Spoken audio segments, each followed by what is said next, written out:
I'm Ross. Joining me is Kelsey Saunders of Bad Apple Brewhouse. I think I can still say that. And together with a very strange, only 50% participation rate, we are attempting to drink Nova Scotia Dry. The short story is, Bad Apple Brewhouse is no more, but the recipe from Bad Apple Brewhouse for the box cutter IPA, one of the biggest sellers, it officially went down to the Annapolis Brewing Company. He agreed to change absolutely nothing with the recipe. He agreed to keep the labels. He wanted to keep the labels.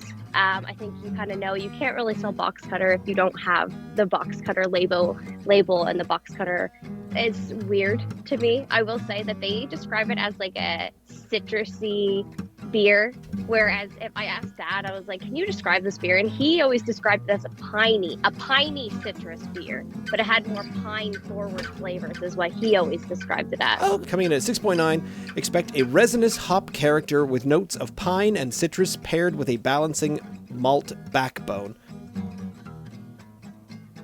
I can't compare it to the original box cutter because I don't remember what the original box cutter really tasted like. I think it's good for especially for an IPA. And again, I am not an IPA lover. Yeah. As an IPA, it's got a very smooth finish on the back end. It does not overpower you with the hoppiness or any kind of bitterness on there. It's definitely a drinkable beer. I might have more of that, but for an IPA, I'd say that's definitely up there. It's got to be one of the better tasting ones I've had. It's just, nicely in there. So what do I say, like an 8.5 out of 10? Let's try for that.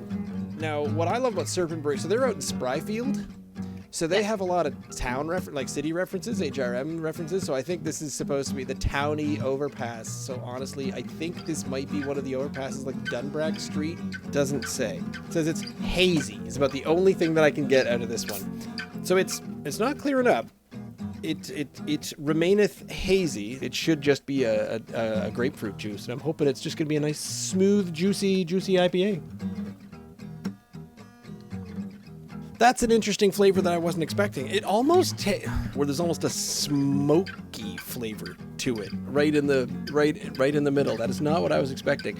It could be that just because the flavor, like it's not a punch you in the face kind of very obvious flavor. It's a more subtle hopped flavor and even juiciness to it, but which is strange. Smell wise, it smells just as strongly as the box cutter. They are about on par, but the taste of it, the Townie Overpass from Serpent, is less flavorful. This is a sessionable 6.3. It is quite easy to drink. Something happened at that very beginning where I caught something that almost tasted like must be a better word for smoker, earthy, or peat,